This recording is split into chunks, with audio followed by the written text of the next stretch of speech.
Hindenburg और Adani group के बीच बहस थमने का नाम नहीं ले रही है। अमेरिका की निवेश शोध कंपनी की रिपोर्ट को अडानी समूह ने झूठा और भारत पर हमला बताया था। अब इस पर हिंडनबर्ग का बयान भी सामने आया है। उसने कहा है कि राष्ट्रवाद के नाम पर फ्रॉड मत छिपाओ।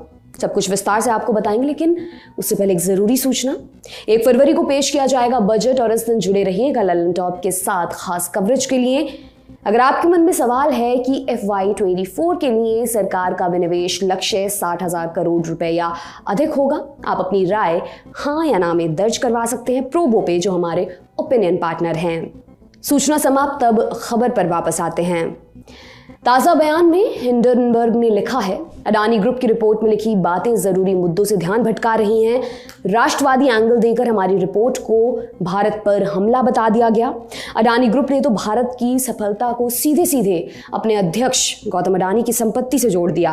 आगे कहा गया, हम मानते हैं कि भारत एक जीवंत लोकतंत्र और उभरती हुई महाशक्ति है, लेकिन हम ये भी मानते हैं कि अडानी ग्रुप देश को लूटने की कोशिश कर रहा है और राष्ट्रवाद के पीछे छिप रहा है। धोखाधड़ी है, चाहे दुनिया के सबसे अमीर लोगों में से एक करे। हमारी रिपोर्ट में अडानी ग्रुप से 88 सवाल पूछे गए थे, लेकिन अडानी ग्रुप ने सिर्फ 26 के ही जवाब दिए हैं। अडानी की 413 पेज की रिपोर्ट में सिर्फ 30 पेज ही हमारी रिपोर्ट से जुड़े हैं। संदिग्ध लेन देन वाले आरोप पर तो कोई जवाब आया ही नहीं। विनोद अडानी, मॉरिशस लिंक और चाइनीज लिंक्स के बारे में हमें कोई जवाब नहीं मिला है। हिंडनबर्ग ने दावा किया कि अडानी ग्रुप की रिपोर्ट ने उनके निष्कर्षों की काफी हद तक पुष्टि कर दी है, साथ ही जरूरी सवालों को अनदेखा कर दिया है। इससे पहले अमेरिकी रिसर्च कंपनी को दिए जवाब में अडानी समूह ने कहा था, यह रिपोर्ट केवल किसी एक कंपनी पर हमला नहीं है, बल्कि भारतीय संस्थानों की स्वतंत्रता, अखंडता, गुणवत्ता और भारत के विकास की कहानी पर सोचा समझा हमला है। सभी आरोप झूठे हैं।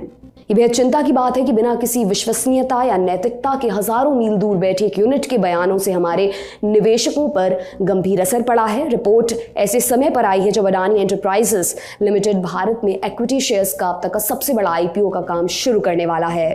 रिपोर्ट में आगे कहा गया, हिंडनबर्ग रिपोर्ट में ढंग से रिसर्च नहीं की गई है। किसी सीक्रेट मोटिव के लिए गलत जानकारी और निराधार आरोपों से जुड़े फैक्ट्स डाले गए हैं।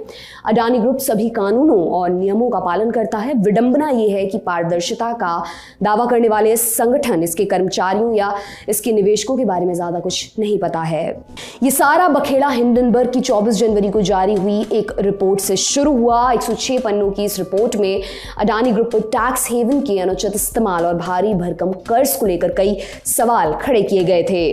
रिपोर्ट आने के बाद अडानी ग्रुप और उसके प्रमुख गौतम अडानी का काफी नुकसान हुआ। बुधवार और शुक्रवार को ट्रेडिंग सेशन में अडानी ग्रुप के शेयर्स तेजी से गिरे। बताया गया कि ग्रुप की 10 लिस्टेड कंपनियों को मार्केट कैप में 4.17 लाख करोड़ रुपए का नुकसान हुआ।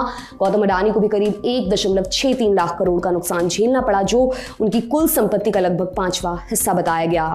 आपके लिए ये रिपोर्ट लिखी हमारी साथी ज्योति ने। मेरा नाम दिव्यांशी सुमराव है।